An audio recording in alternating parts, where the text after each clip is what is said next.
देखिए हिमालय के ग्लेशियर पढ़ते हैं अब। ठीक, इसमें क्या है, जम्मू कश्मीर में जो है कौन सा ग्लेशियर है, सासा यानी। कौन सा ग्लेशियर है, सासा यानी।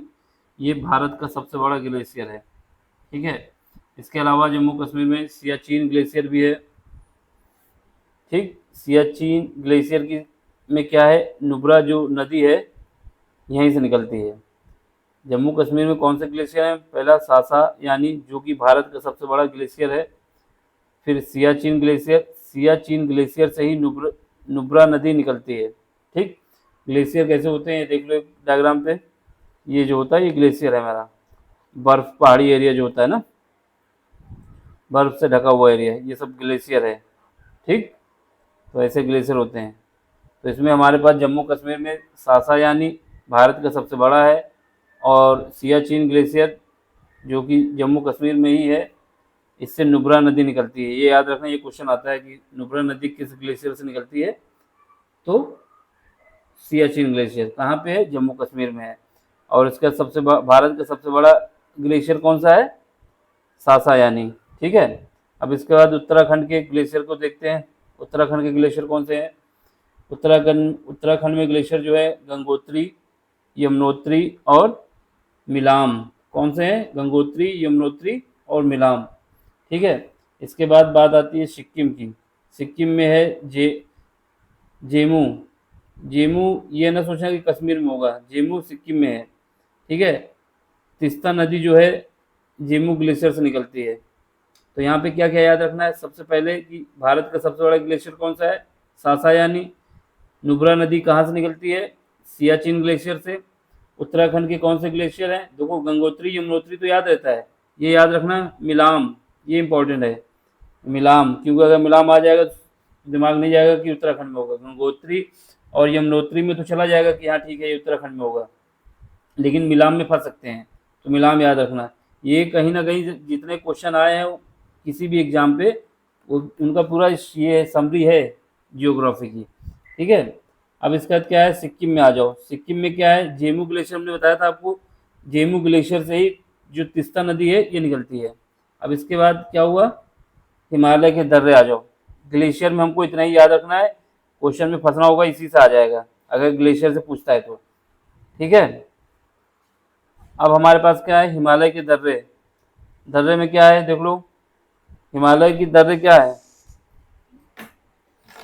इसमें क्या है, इनकी जो उत्पत्ति होती है नदियों की जो उपज है, मतलब जब नदियाँ निकलती हैं तो नदियाँ आपस में पहाड़ों को काटती जाती हैं, तो ये जो रास्ता बन जाता है इसी को क्या कहा जाता है, पास या फिर दर्रा कहा जाता है। तो दो पहाड़ को जब नदियाँ काटती जाती हैं तो उनसे दर्रे बन जाते हैं। ठीक है, तो इसलिए इसको कहा जाता है कि ये जो इनकी उत्पत्ति होती है पूर्ववर्ती नदियों की उपज है, मतलब जो पहले से नदियाँ बह रही हैं उन्हीं की वजह से है, नई नदियों की वजह से नहीं। नई नदियाँ भी बनाती है लेकिन जो पहले से, जैसे हिमालय से गंगा यमुना, जो गंगा है और ब्रह्मपुत्र है, सिंधु नदी है ना, ये पुरानी पहली नदियाँ हैं हिमालय की उत्पत्ति से भी पहले। तो इनसे जो नदियाँ हैं ये पूर्ववर्ती नदियाँ, इनकी वजह से दर्रे बने हुए हैं। अब दर्रे की बात आती है, जो जम्मू कश्मीर में कौन कौन से दर्रे हैं इनको याद रखना है। जम्मू कश्मीर में अगर बात आती है कि दर्रे कौन से हैं, तो पहला काराकोरम दर्रा, खारदुंगला, बुर्जिला, जोजिला, पीर बंजाल, बनिहाल, ये सारे दर्रे जो हैं हमारे जम्मू कश्मीर में हैं। ठीक है, अगर जम्मू कश्मीर आपसे क्वेश्चन पूछेगा कि कौन सा दर्रा जम्मू कश्मीर का नहीं है, और आपसे कह देगा क्या, काराकोरम, खारदुंगला, ठीक है, और बुर्जिला, ये सारे दर्रे कहाँ से हैं, जम्मू कश्मीर से हैं। और इसमें एक अलग से कोई दर्रा दे देगा, जैसे रोहतांग, रोहतांग देगा तो ये दर्रा जो है जम्मू कश्मीर में नहीं है। क्वेश्चन में आपसे पूछा था कि जम्मू कश्मीर में कौन सा नहीं है, तो रोहतांग। इसलिए हमें ये सब याद होना चाहिए, काराकोरम दर्रा, खारदुंगला, बुर्जिला, जोजिला और पीर बंजाल, और लास्ट में बनिहाल। ये सारे दर्रे किसके हैं, जम्मू कश्मीर के, JNK के।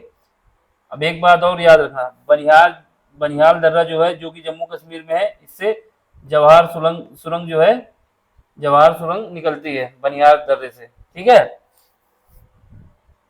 तो आपसे क्वेश्चन पूछ सकता है कि बनिहाल दर्रे से कौन सी सुरंग निकलती है, तो हम बता देंगे जवाहर सुरंग। ठीक, अब इसके बाद बात आती है जम्मू कश्मीर के जो सड़क मार्ग हैं, जम्मू कश्मीर, ठीक है।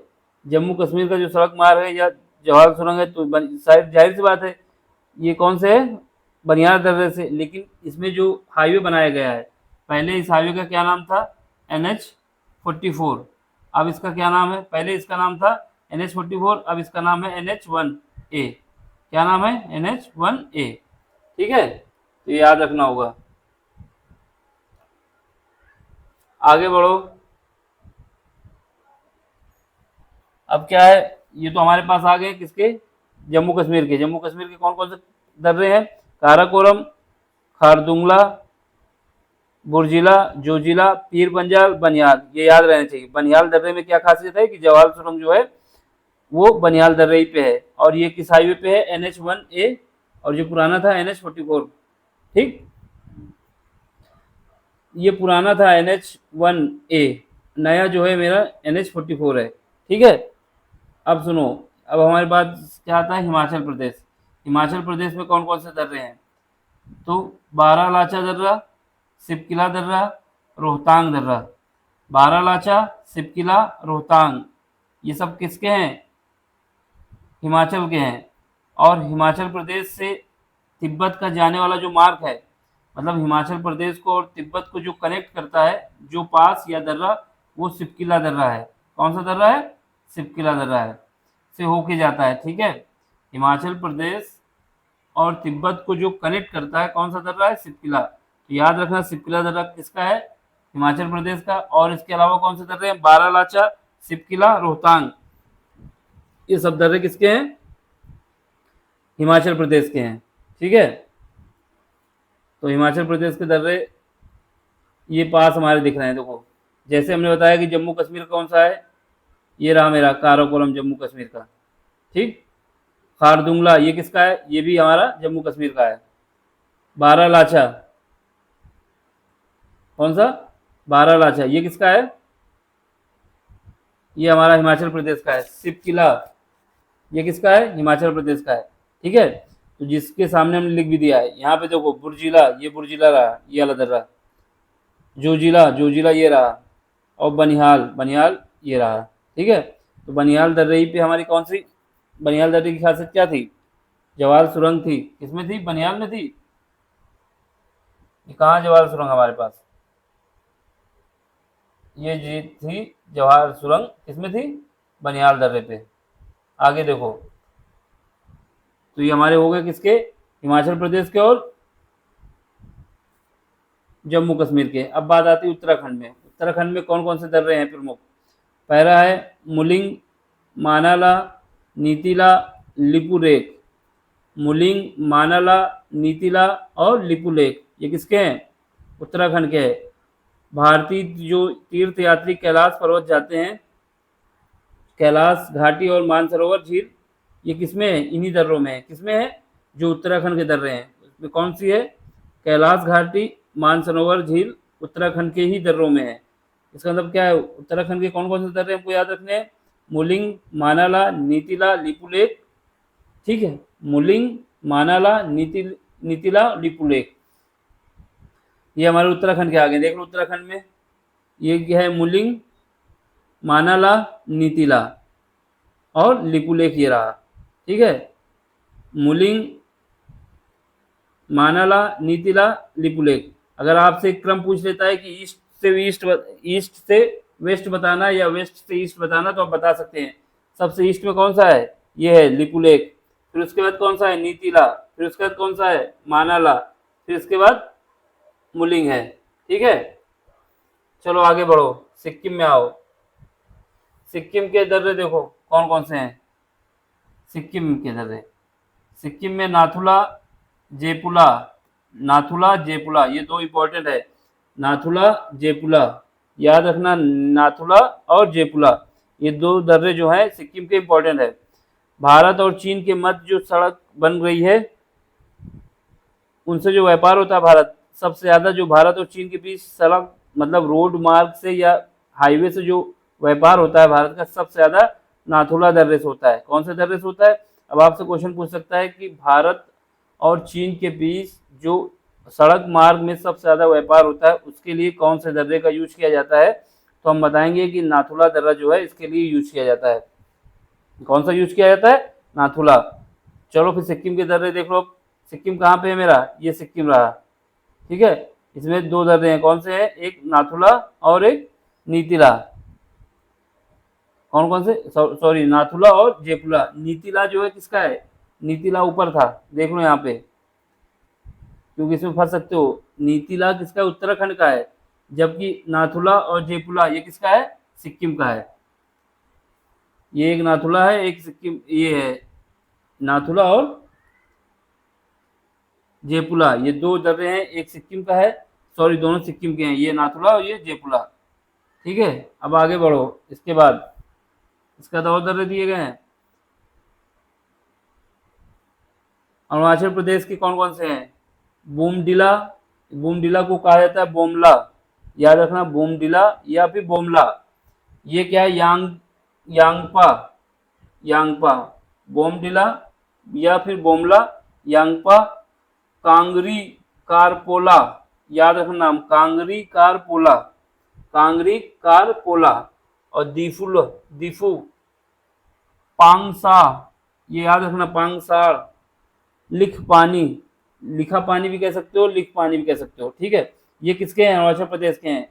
बोमडिला, यांगपा, कांगरी कोरपा, दीफू और पांगसा, लिख पानी, लिखा पानी, जो भी कहें। देखो ये रहे, बोमडिला, यांगपा, कांगरी कोरपा, दीफू और ये पांगसा, लिखा पानी कहें या लिख पानी कहें, कुछ भी कह सकते हो इसको, दोनों नाम सही हैं। वैसे लिखा पानी है। देखो ठीक है, अब आगे देखो, ये हमारे अरुणाचल प्रदेश के दर्रे, दर्रे हमने बताया ना पास हैं। अब ये देखो मणिपुर और म्यांमार को जो कनेक्ट करते हैं, ये इसमें कौन सा एक दर्रा स्थित है? ये याद रखना, ये इम्पोर्टेंट है। अगर मणिपुर और म्यांमार से जो रास्ता निकलता है वो तुजुला, तुजुला कहें या तुजू दर्रा कहें, ये दर्रा किसका है? मणिपुर और म्यांमार को कनेक्ट करता है। तो यहाँ पे ये रहा तुजुरा, ये देखो यहाँ पे ये जो दर्रा है ये हमारा मणिपुर और म्यांमार को कनेक्ट करता है। ठीक है, इसी से रोहिंग्या मुसलमान जो नहीं, रोहिंग्या जो, और जब कोई यहाँ पर हमारे पास म्यांमार में कोई इंसिडेंट होता है तो इसी दर्रे से इंडिया में आने की कोशिश करते हैं ये लोग।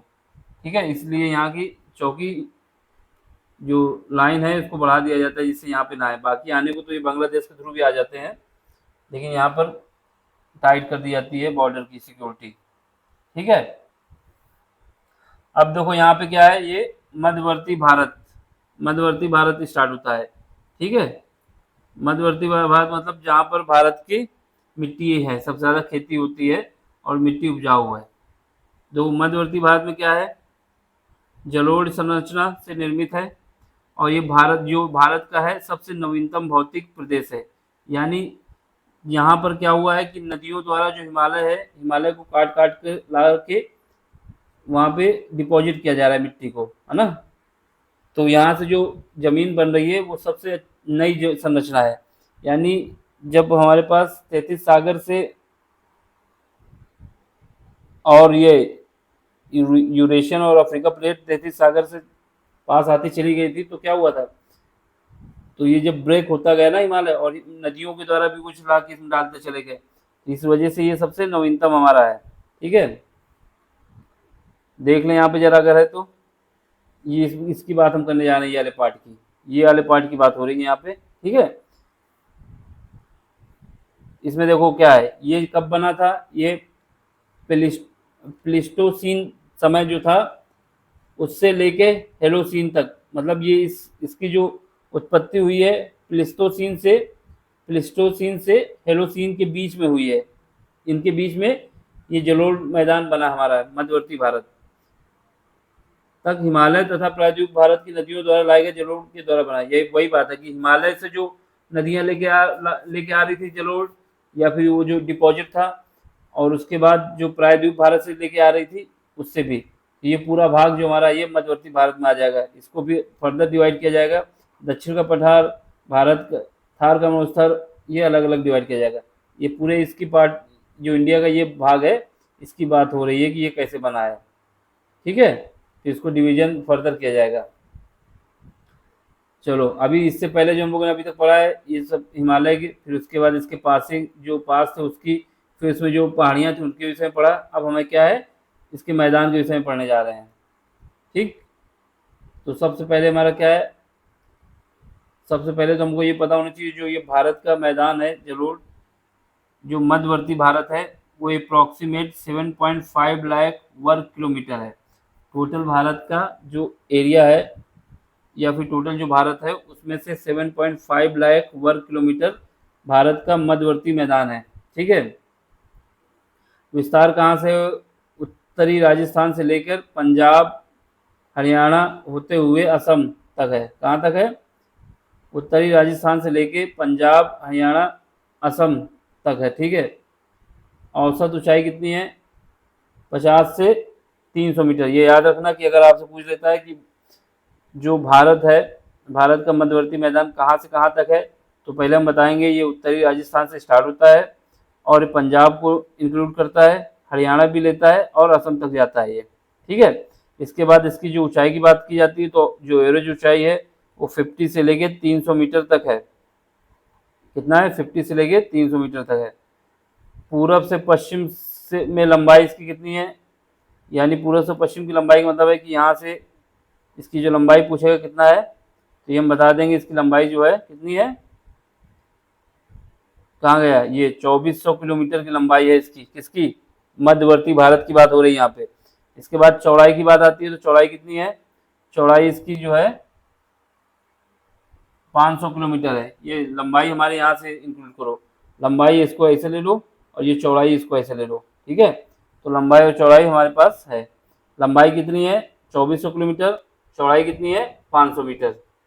ठीक, 500 किलोमीटर। अब इसके बाद क्या है, पूरब से, पूरब में क्रमशः कम होती है। इसकी जो चौड़ाई की बात की जाती है प्रायद्वीपीय भारत की, ये पूर्व यानी ईस्ट में क्या है, कम है और ये घट के 145 रह जाती है, यानी एवरेज जो चौड़ाई है वो 500 है, लेकिन जो पूर्व की ओर है या ईस्ट की ओर है ये 145 किलोमीटर रह जाती है क्योंकि वहाँ पे ये कम है।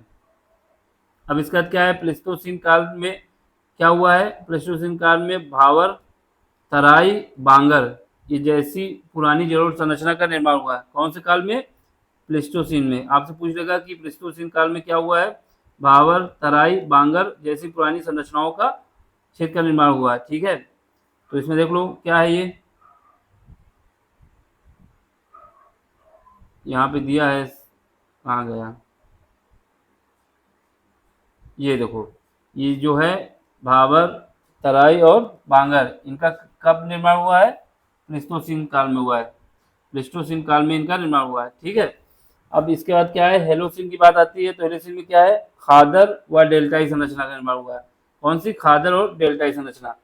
ये जो खादर है इसका कब हुआ है, हेलोसिन, और जो तराई है इसका कब हुआ है, इसका भी हेलोसिन में हुआ है। तो ये लिखा हुआ है देखो, खादर और डेल्टाई, तराई नहीं डेल्टाई, इनका कहाँ पे हुआ है, हेलोसिन में हुआ है। ठीक है, अब मध्यवर्ती भारत का प्रादेशिक विभाजन कैसे होता है, देखो सबसे पहले इसका विभाजन देख लो क्या क्या हुआ है। इसका विभाजन जो हुआ है भारत का, देख लो यहाँ पे, ये क्या है, सिंधु का मैदान, जो सिंधु नदी है उसकी वजह से जो मैदान बना वो गंगा का मैदान, ये गंगा का मैदान और ब्रह्मपुत्र का मैदान, ये 3 मैदान हो गए जो कि मध्यवर्ती भारत के बने हुए हैं। ठीक है, कौन सा मैदान है, सिंधु घाटी का मैदान, गंगा का मैदान, ब्रह्मपुत्र मैदान। ठीक है, अब देखो इसके बाद क्या है, सिंधु का मैदान क्या है, सिंधु के मैदान में क्या है, सिंधु नदी जो हमारे पास है और उसकी सहायक नदियों द्वारा जो बनाया गया है उसको सिंधु का मैदान कहा जाता है। पुरानी जलोढ़ मृदा जिसमें क्या है, बांगर और बांगर संरचना है। पंजाब व हरियाणा के मैदानी भागों में विस्तार हुआ है इसका, कहाँ पे विस्तार है ये, सिंधु का मैदान का पंजाब और हरियाणा के मैदान भागों में। उत्तरी राजस्थान में भी कुछ इसका भाग फैला हुआ है। ठीक है, सिंधु मैदान को ही अंग का मैदान कहा जाता है। किसका मैदान कहा जाता है, अंग। अंग जो राज था उसका जो क्या थे, महाजनपद थे, उनमें से जो अंग था उससे रिलेटेड है ये। ठीक है, अब देखो, क्योंकि यहाँ पर क्या था, अतीत में सरस्वती व घाघर जैसी नदियां प्रवाहित होती थी। राजस्थान में कौन कौन सी नदियां बहती थी अतीत में? सरस्वती व घाघर में। अब इसके बाद सुनो, यहाँ पे सिंधु के मैदान की जो एवरेज ऊंचाई है क्या है, 250 से 300 मीटर तक है। एवरेज ऊंचाई जो है 250 से 300 मीटर तक है। अधिकतम ऊंचाई के कारण ये बाढ़ मुक्त है, मतलब इसकी ऊंचाई इतनी अच्छी है कि यहाँ पे जो बाढ़ आती है उससे इसका इफेक्ट नहीं पड़ता, इसमें बाढ़ आ नहीं सकती ना, क्योंकि इसकी ऊंचाई अच्छी है, 250 से 300 मीटर तक की ऊंचाई में है। इस वजह से इससे बाढ़ से कोई दिक्कत नहीं आती। अब देखो गंगा का मैदान, तो सबसे पहले हमने देख लिया सिंधु का मैदान। सिंधु के मैदान में जो ये वाला पार्ट इंक्लूड हो गया ऐसे जाके यहाँ पे। अब इसके बाद गंगा के मैदान में ये वाला पार्ट इंक्लूड हो जाएगा, ठीक है, गंगा का मैदान हो जाएगा ये। तो देख लो गंगा का मैदान। गंगा के मैदान में क्या है, ऊपरी गंगा का मैदान, मध्यवर्ती गंगा का मैदान और निम्न गंगा का मैदान। यानी गंगा के मैदान को 3 भाग में डिवाइड कर दिया गया है। सबसे पहले ऊपरी गंगा का मैदान, मध्यवर्ती और निम्न गंगा का मैदान, ठीक है। इसके बाद क्या है, पश्चिम की ओर 200 किलोमीटर की ऊंचाई, जबकि पूर्व की ओर इसकी ऊंचाई कितनी है, इसमें कमी आती है। यानी पश्चिम में तो गंगा के मैदान की ऊंचाई जो है, यानी ईस्ट में जो है कम है और वेस्ट में ज़्यादा है। पश्चिम में कितनी है, 200 मीटर तक है, जबकि जो पूर्व में इसकी ऊंचाई क्या होती है, कम होती जाती है। तो अब देखो ऊपरी गंगा का मैदान क्या है, बांगर संरचना का है। आपसे क्वेश्चन में पूछ सकता है कि ऊपरी गंगा का मैदान किस संरचना में है, तो बांगर से बना है, जिसका विस्तार क्या है, पश्चिमी उत्तर प्रदेश में है। किसमें है, पश्चिमी उत्तर प्रदेश में है। मध्यवर्ती व निम्नवर्ती गंगा का मैदान कहाँ है, नवीन जलोढ़ मृदा का है। किसका है, नवीन जलोढ़ मृदा का है। मध्यवर्ती व निम्नवर्ती गंगा का मैदान कैसा है, नवीन जलोढ़ संरचना का है, ठीक। मध्यवर्ती किसका है, नवीन जलोढ़ संरचना, जो खादर संरचना है। देखो ऊपरी गंगा का मैदान पूछेगा तो आपको बताना है बागर संरचना है, और जो मध्यवर्ती या निम्नवर्ती गंगा का मैदान पूछेगा तो मध्यवर्ती क्या है, नवीन, और निम्नवर्ती खादर। ये दोनों जो है मध्यवर्ती और निम्नवर्ती, नवीन जलोढ़ मृदा जो कि खादर संरचना से है। केवल ऊपरी गंगा का मैदान जो है बागर संरचना से, ये बताना है। बाकी दोनों आते हैं तो वो किससे आएंगे, खादर से आएंगे। बाकी दोनों में क्या है, मध्यवर्ती और निम्नवर्ती। अगर इसके विषय में आपसे पूछता है ये किस संरचना से बना हुआ है, तो खादर संरचना से बना हुआ है। ऊपरी गंगा का मैदान किस संरचना से बना हुआ है, तो ये हम बताएंगे कि ये बांगर संरचना से बना हुआ है, ठीक है। अब देखो, अब क्या है, ये पूर्वी यूपी व बिहार, जो पूर्वी यूपी है यानी ईस्ट यूपी, और बिहार का जो पार्ट मध्य का है, ये सब क्या है के मैदान जो है पश्चिमी निम्न गंगा के मैदान है। किसके में है, पश्चिमी निम्न गंगा के मैदान। क्वेश्चन में पूछ लेगा कि आपके पास पूर्वी यूपी और बिहार का मध्य भाग जो है किस मैदान के अंदर आते हैं गंगा के, तो हम बता देंगे कि निम्न गंगा के मैदान के अंदर आता है। सीधे पूछता है तो ये गंगा का मैदान है, लेकिन उसमें भी फर्दर डिवाइड कर देता है कि निम्न मध्य की उच्च है, तो हम बताएंगे कि ये निम्न गंगा का मैदान है। अब इसके बाद बात आती है ब्रह्मपुत्र का मैदान। ब्रह्मपुत्र के मैदान में क्या है, असम में स्थित है, ठीक है। असम के पास ये ब्रह्मपुत्र का मैदान है, यहाँ पे कहीं पर, ये जो असम का पार्ट है, यहाँ पे हमारे पास ब्रह्मपुत्र का मैदान है। इसमें क्या है, ब्रह्मपुत्र असम में स्थित एक सक्रिय खादर संरचना है। कैसी संरचना है, खादर, बांगर नहीं है, खादर संरचना है, उपजाऊ है। भारत में सबसे ज्यादा बाढ़ यहीं पे आती है। तो अभी देखते हैं कि बिहार में और कोलकाता में, ठीक है, असम में, यहाँ पे सबसे ज्यादा बाढ़ आती है, ठीक। ये ब्रह्मपुत्र मैदान की वजह से आती है, क्योंकि ब्रह्मपुत्र नदी की में बाढ़ आने से इस मैदान में बाढ़ आ जाती है। अब बात आती है भाबर, ठीक है। भाबर में क्या, मध्यवर्ती मैदान के उत्तरी हिमालय में संलग्न क्षेत्र है। कौन सा क्षेत्र है, भाबर मध्यवर्ती मैदान के उत्तरी हिमालय से संलग्न क्षेत्र में है। कंकड़ पत्थर युक्त संरचना है। कैसी है, कंकड़ पत्थर युक्त है, मतलब कंकड़ पत्थर ही मिलते हैं यहाँ पर भाबर में, ठीक है। भाबर कहा जाता है या भाबर। इसकी जो हमने बताया था, जो इसका जो निर्माण हुआ है किसमें हुआ है, प्लिस्टोसीन काल में हुआ है। प्लिस्टोसीन समय में ही इसका निर्माण हुआ है। हिमालय की नदियों द्वारा लाए गए कंकड़ पत्थरों के निक्षेपण से बना है। कैसे बना है, हिमालय की जो नदियां हैं, जब हिमालय को काटती हुई लाती है, तो कंकड़ पत्थर जो निकलते हैं ना, उनसे इसकी संरचना का निर्माण हुआ है। ठीक है, अब देखो इसके बाद क्या है, यहाँ पर नदियों का जल जो है अस्थायी, मतलब जब कंकड़ पत्थर है तो यहाँ पर पानी जो है क्या रहता है, रुकता नहीं है, और ये अस्थायी रूप से विलुप्त हो जाता है। क्यों विलुप्त हो जाता है कि पानी जो है पत्थर, जो कंकड़ पत्थर उसके नीचे चला जाता है, इसलिए यहाँ पे जल दिखाई नहीं देता। ठीक है, अब इसके बाद क्या है, विस्तार सिंधु नदी से लेके तीस्ता नदी तक है। मतलब ये भाबर जो क्षेत्र है, इसका जो विस्तार है सिंधु नदी से लेकर तीस्ता नदी के तक है। देख लो यहाँ पे, ये हमने संरचना भी बना के आपको दिखा दी है। ये तो हमारा हिमालय दिखाया जा रहा है कि हिमालय है, फिर ये कौन सा क्षेत्र आएगा, सबसे पहले हिमालय, फिर उसके बाद भाबर, फिर उसके बाद तराई, फिर उसके बाद यहाँ पे आएगा हमारे पास बांगर, ये वाले पार्ट, और ये वाला जो पार्ट है ये खादर का हो जाएगा। ठीक है, तो अब इसको भी देख लो। ये पहले हमने क्या देखा, भाबर के विषय में बता दिया हमने, कौन से काल में बना था, प्लीस्टोसीन काल में बना था। कैसी मिट्टी पाई जाती है यहाँ पर, कंकड़ पत्थर युक्त संरचना पाई जाती है। ये कहाँ पे है, मध्यवर्ती मैदान के उत्तरी हिमालय में है। ठीक है, इसमें नदियां कौन सी इंक्लूड होती हैं, हिमालय में जो सिंधु नदी और तीस्ता नदी के बीच का जो क्षेत्र है, उनके द्वारा जो लाया जाता है कंकड़ पत्थर, उन्हीं के बीच का क्षेत्र है, और उनके इन नदियों द्वारा कंकड़ पत्थर ला के इसमें डाला जाता है। ठीक है, अब सुनो, अब बात आती है तराई क्षेत्र की। ये क्षेत्र हम पढ़ लिए, अब तराई क्षेत्र में आ जाओ। तराई क्षेत्र में क्या है, भाबर प्रदेश के दक्षिण में है, मतलब भाबर के बाद आएगा क्षेत्र। ये हमारा 10 से 15 किलोमीटर की सकरी पट्टी वाला है, मतलब इसकी जो लेंथ है वो 10 से 15 किलोमीटर के बीच की है। अब 10-15 किलोमीटर ऐसे हम लोगों को कम लगता है, लेकिन एरिया बहुत बड़ा है ये। ठीक है, भारत के रिस्पेक्ट में जो लैंड है उसके हिसाब से ये छोटा एरिया है, सकड़ी पट्टी वाला दलदल युक्त है। भाबर क्षेत्र में, तराई क्षेत्र में क्या होता है, यहाँ पर दलदली मिट्टी पाई जाती है। ठीक है, इसकी लेंथ याद रखना कि कितने कहाँ पे फैला हुआ है, 10 से लेकर 15 किलोमीटर के बीच।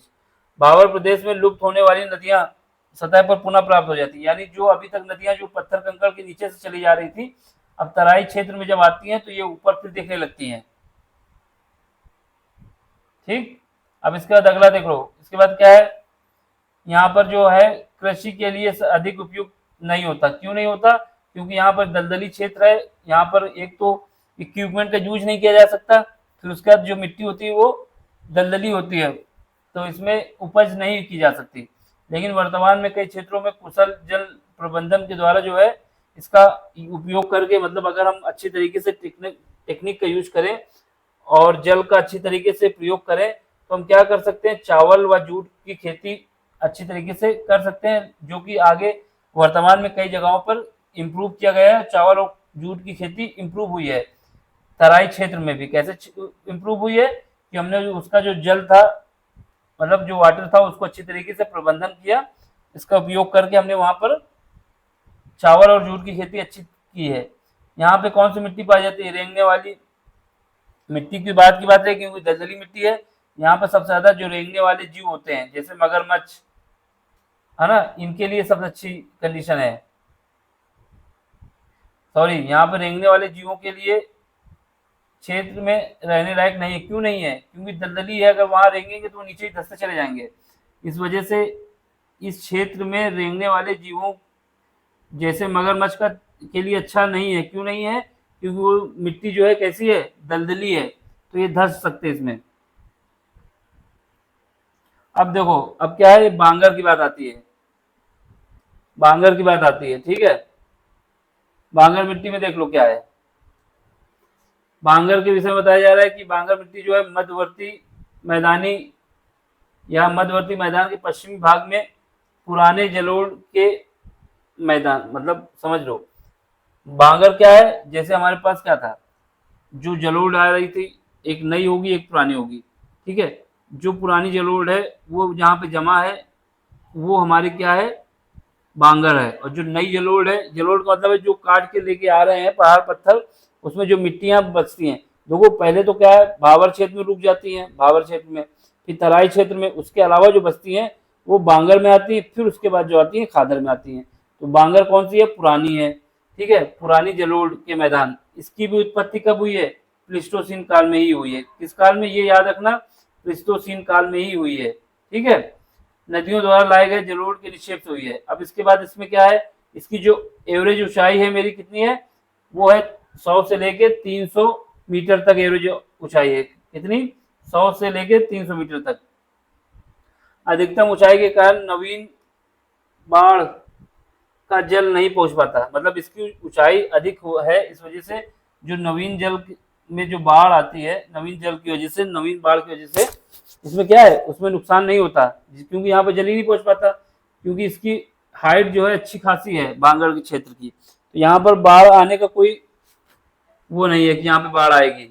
ठीक है, नहीं पहुंच पाती। आगे देखो, भारत का सर्वाधिक सिंचित प्रदेश है ये। कौन सा प्रदेश है, मतलब सबसे ज्यादा सिंचाई यहीं पे होती है, सर्वाधिक सिंचित प्रदेश है। इसके बाद क्या है,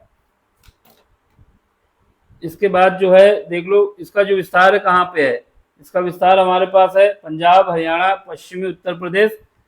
कहाँ पे है, पंजाब, हरियाणा, पश्चिमी उत्तर प्रदेश में क्रमशः सिंधु मैदान एवं ऊपरी गंगा के मैदान में है। कहाँ पे है, पंजाब, हरियाणा, पश्चिमी उत्तर प्रदेश और ऊपरी गंगा के मैदान में है इसका।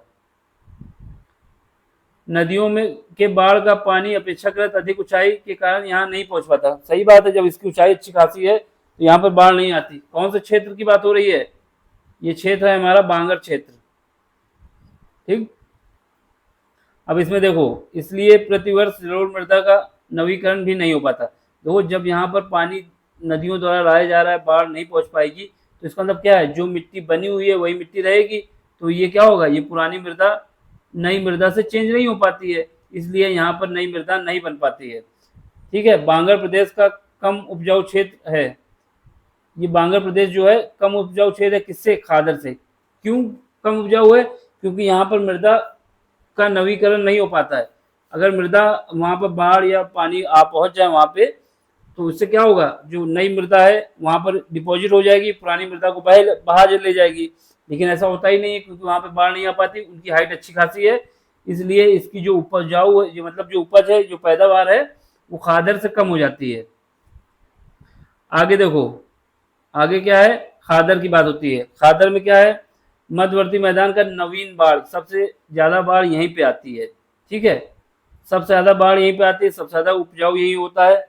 ठीक, अब इसकी उत्पत्ति जो थी, अभी इससे पहले जो थे उसमें सबकी क्या है, प्लीस्टोसीन काल में हुई थी, लेकिन इसकी जो उत्पत्ति हुई है प्लीस्टोसीन से लेके हेलोसीन काल के बीच में हुई है। प्लीस्टोसीन से लेके हेलोसीन के बीच में हुई है इसकी उत्पत्ति। उत्पत्ति का मतलब है कि ये कब बना है। ठीक है, ये कैसे बना है, हमने बताया कि यहाँ पर बाढ़ ज्यादा आती है तो जो नदियां हैं वहाँ पे नवीन जलोढ़ ला के जमा कर देती हैं, जिससे क्या है, इसकी उपजाऊ अधिक होती है। अधिक उपजाऊ क्यों होती है, क्योंकि ये खादर है। खादर कैसे है, क्योंकि यहाँ पर बाढ़ अधिक आती है। बाढ़ क्यों अधिक आती है, क्योंकि इसकी ऊंचाई कम है। इसकी ऊंचाई कितनी है, 35 से लेके 100 मीटर तक है। इस वजह से यहाँ पर क्या है, यहाँ पर पानी की जो नदियों द्वारा लाया जाता है, बाढ़ आती है, उससे यहाँ पर की जो मिट्टी है वो चेंज होती रहती है, और यहाँ पे बाढ़ भी अधिक आती है, लेकिन पैदावार भी सबसे ज्यादा यहीं पे होती है। अब सुनो, प्रत्येक वर्ष सबसे ज्यादा बाढ़ यहीं पे आती है। प्रत्येक वर्ष सबसे ज्यादा बाढ़ कहाँ पे आती है, यहीं पे आती है। ठीक, इसके बाद क्या है, मध्य एवं निम्न गंगा के मैदान तथा ब्रह्मपुत्र के मैदान के रूप में खादर का विस्तार कहाँ पे हुआ है, पूर्वी यूपी, बिहार, असम व पश्चिम बंगाल। पूर्वी यूपी, बिहार, असम व पश्चिम बंगाल में। ठीक, अब डेल्टा प्रदेश की बात आती है। डेल्टा प्रदेश, ठीक है, भारत में स्थित गंगा ब्रह्मपुत्र का डेल्टा कहाँ पे है, भारत में स्थित है। देखो, यहां तक हमने देख लिया, खादर हो गया। अब क्या है, डेल्टाई प्रदेश की बात आती है। तो डेल्टाई प्रदेश कौन कौन से हैं देख लो। पहला है भारत में स्थित कौन सा है, गंगा ब्रह्मपुत्र का डेल्टा। ये किसमें है, विश्व का सबसे बड़ा डेल्टा है। ये किस देश में है, भारत में है और बांग्लादेश में है। ठीक है, और इसमें क्या है देख लो, इस डेल्टा में ऊंचे हुए भाग को, मतलब यहाँ पे जो डेल्टा हमारे पास है ब्रह्मपुत्र का डेल्टा, विश्व का सबसे बड़ा डेल्टा है। उसके बाद यहाँ पर कुछ टीले हैं, ऊंचाई वाले भाग हैं, तो उनको 4 रूप हैं, ठीक है। जो ऊंचे टीले हैं उसमें एक भाग को 4 कहा जाता है। 4 वो वाला 4 नहीं है, 4 वाला, एक भाग को 4 कहा जाता है। 4 का मतलब होता है कि मानव की बस्तियां यहाँ पर होती हैं, समझ गए। ऊंचे टीले जो भाग हैं वहां पर गंगा ब्रह्मपुत्र के डेल्टा के बीच, उसको 4 कहा जाता है। उस 4 में क्या होता है, वो स्थान है वहां का, उसमें मानव बस्तियां होती हैं। दूसरा क्या है, जल युक्त जो गड्ढे होते हैं, देखो एक उठे हुए भाग होते हैं उनको 4 कहा जाता है, और जिसमें पानी होता है, जल युक्त होते हैं, उसको क्या कहा जाता है, उस गहरे भाग को क्या कहा जाता है, बील कहा जाता है। दोनों बात इंपॉर्टेंट है। पहली बात, डेल्टा और प्रदेश कहाँ पे है, गंगा ब्रह्मपुत्र नदी का है, सबसे बड़ा है विश्व का, इससे ज्यादा डेल्टा कोई नहीं है। 2 देश कौन कौन से हैं, बांग्लादेश और भारत के बीच है, सुंदरवन का डेल्टा कहा जाता है, ठीक है। इसके बाद क्या है, इसमें सबसे ऊंचे जो भाग होते हैं डेल्टा में, उसको 4 कहा जाता है। इस 4 में क्या होता है, मानव की बस्तियां होती हैं। और एक भाग क्या होता है, जो जिसमें पानी भरा होता है, जो गड्ढे में होता है, उसको बील कहा जाता है। क्या कहा जाता है, बील।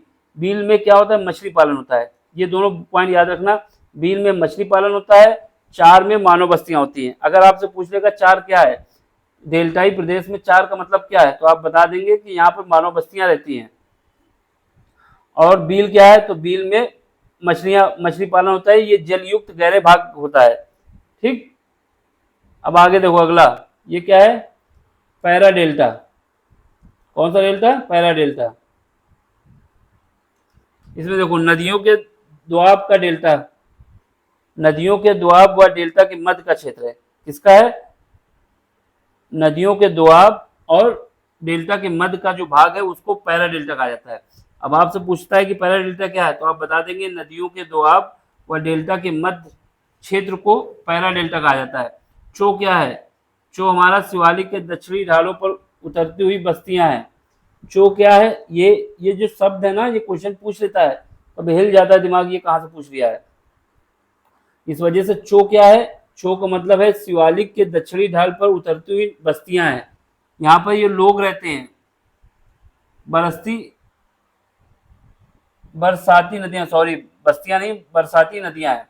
चो क्या है, चो का मतलब है शिवालिक के दक्षिणी ढाल में उतरती हुई बरसाती नदियां हैं। इंपॉर्टेंट बात है, चो का मतलब है शिवालिक के दक्षिणी ढाल पर उतरती हुई बरसाती नदियां। चो, चोस क्या है, चोस ऐसी नदियों द्वारा शिवालिक की ढाल पर बनी उबड़ खाबड़ भूमि जो होती है। मतलब चो जो नदियां थी, चो नदियां क्या थी, बरसाती नदियां थी, उनके द्वारा जो ढाल होती है शिवालिक की, उसमें उबड़ खाबड़ जमीन बन जाती है, तो उसको क्या कहता है, उसको कहा जाता है चोस, उसको कहा जाता है चोस। और जो चो है वो क्या है, बरसाती नदियां कहाँ पे है, शिवालिक के दक्षिणी ढाल पे है। अब भूड़ की बात आती है, भूड़ क्या है, ये शब्द आते हैं क्वेश्चन ना, इसी वजह से हम लिखे यहाँ पे। बांगर मृदा के क्षेत्र में मोटे कणों वाली बालू के ढेर हैं। भूड़ क्या है, भूड़ देख लो, भूड़ लिखा हुआ है, ये क्या है, बांगर मृदा के क्षेत्र में मोटे कणों वाली बालू की ढेर है। क्या है, बांगर मृदा के क्षेत्र में मोटे कणों वाले बालू के ढेर हैं। भूड़ अगर लिख के आता है तो हम समझ जाएंगे ये बालू के ढेर है, कहाँ पे है, बांगर क्षेत्र में है, ठीक। अब धाड़ क्या है, धाड़, इसमें देखो सिंधु नदी के डेल्टाई प्रदेश में पाई जाने वाली झीलें हैं। धाड़ पूछ लेता है तो आपको बताना होगा कि सिंधु के मैदान में पाई जाने वाली झीलें हैं। क्या है, झीलें, ये धाड़ा। अब इसके बाद क्या बात आती है, इसके बाद आता है प्लेट भूमि या ब्लफ या ढाया, ये याद रखना, प्लेट भूमि या ब्लफ या फिर ढाया, ये क्या है, सिंधु के मैदान के बाढ़ ग्रस्त क्षेत्र, मतलब यहाँ इस क्षेत्र में बाढ़ बहुत आती है। कौन कौन से, पेट भूमि, ब्लफ या ढाया, इन सब में क्या आती है, सिंधु नदी के क्षेत्र हैं जहां पर बाढ़ बहुत आती है। आगे देखो खोल की बात आती है। खोल क्या है, बांगर और खादर के अलग करने वाली उच्च भूमि। अब आपसे पूछेगा क्वेश्चन में खोल क्या है, देखो ये जो क्वेश्चन है यूपी पीसीएस जैसे हुआ एग्जाम ना, इनमें सीधे पूछता है खोल क्या है। अब आप खोल ढूंढते रह जाओगे क्या खोल है, तो अगर आपको पता है क्या, बांगर और खादर को अलग करने वाली जो उच्च भूमि है उसको खोल कहा जाता है, तो आप लगा देंगे। नहीं पता है तो हिलते रह जाएंगे। इनका निर्माण क्या होता है, समान ऊंचाई की रेखा से होता है। इसको कंटूर कहा जाता है या समुच्चय रेखा या कंटूर लाइन भी कहा जाता है। ठीक है। खोल की बात करेगा तो आप बता देना, बांगर और खादर को अलग करने वाली उच्च भूमि, इसको कंटूर भी कहा जाता है, इसको समुच्चय रेखा भी कहा जाता है। इसका निर्माण जो होता है समान ऊंचाई की रेखा से होता है। ठीक है। पश्चिमी और पूर्वी यूपी क्रमशः बांगर व खादर के क्षेत्र में है। इसमें पश्चिमी और पूर्वी यूपी क्रमशः बांगर और खादर के क्षेत्र में है, जिन्हें 100 मीटर की कंटूर लाइन अलग करती है। पश्चिमी और पूर्वी यूपी क्रमशः बांगर व खादर के क्षेत्र हैं, जिन्हें 100 मीटर की कंटूर लाइन अलग करती है। ठीक है। अब बात आती है प्रायद्वीपीय भारत। प्रायद्वीपीय भारत की बात करो तो प्रायद्वीपीय भारत में क्या है, देखो प्रायद्वीपीय भारत जो है गोंडवाना लैंड का हिस्सा है। सबसे बड़ा क्वेश्चन पूछ लेगा आपसे, प्रायद्वीपीय भारत किस लैंड का हिस्सा है, तो आप बता देंगे गोंडवाना लैंड। कौन सी लैंड, गोंडवाना लैंड है। ठीक है। अब इसका क्या है, प्रायद्वीपीय भारत के उत्तर पश्चिम में कौन सा है, आरावली पर्वतमाला। कौन सी पर्वतमाला है, आरावली। से लेकर उत्तर पूर्व में क्या है, राजमहल पहाड़ियां हैं। ये सब किसमें है, प्रायद्वीपीय भारत में है। अब आपसे पूछता है कि आरावली पर्वतमाला कहाँ पे है, तो आप बताओगे प्रायद्वीप में। वैसे तो राजस्थान में है, लेकिन अभी अगर पूछता है प्रायद्वीपीय भारत ऑप्शन देता है तो प्रायद्वीपीय भारत बताएंगे। उत्तर पूर्व में क्या है, राजमहल पहाड़ियां हैं।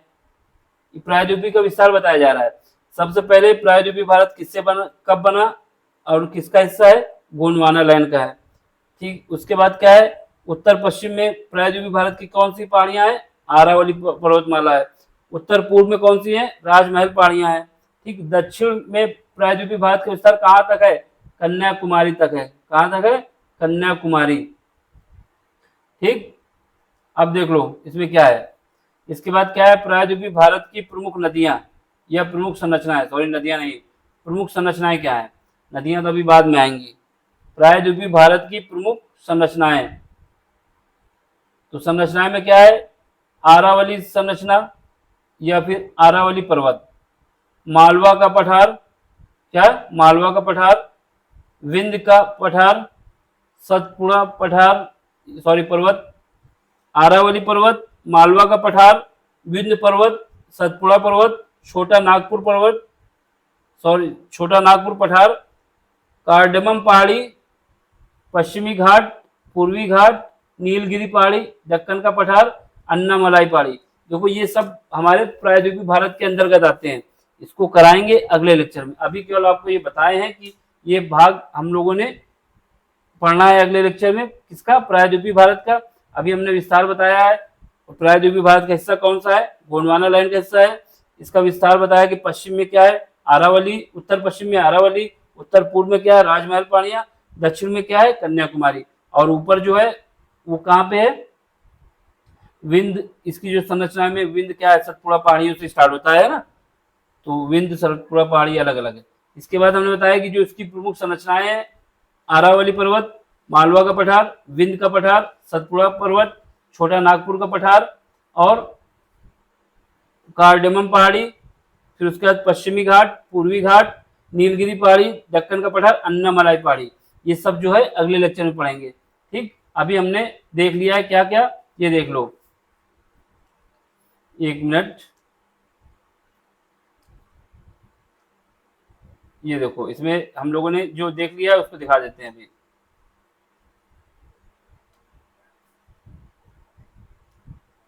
Just minute. तो हम लोगों ने यहाँ तक देख लिया है, इसके तीसरा लेक्चर है ये। अब इसका जो अगला लेक्चर होगा उसमें हम लोग क्या देखेंगे, उसमें हम लोग देखेंगे प्रायद्वीपीय भारत के विषय में। किसके विषय में, प्रायद्वीपीय भारत के लिए। तो फिर इसके बाद जब लेक्चर आएगा उसमें प्रायद्वीपीय भारत देखेंगे। तो कोई अभी फुल ओपन नहीं हो रहा है, इस वजह से इसको अभी यहीं पे रोक देते हैं लेक्चर। बाकी हम दिखाना चाहते थे आपको प्रायद्वीपीय भारत का भाग क्या है, लेकिन जब ये ओपन नहीं होगा तो कैसे होगा। देखो समझ में आया तो लाइक करना है, शेयर करना है, सब्सक्राइब करना है और सपोर्ट करना है। और नहीं समझ में आया है तो आप कमेंट्स करके हमको बताएं, उसको हम इम्प्रूव करने की कोशिश करेंगे। Thank you for watching.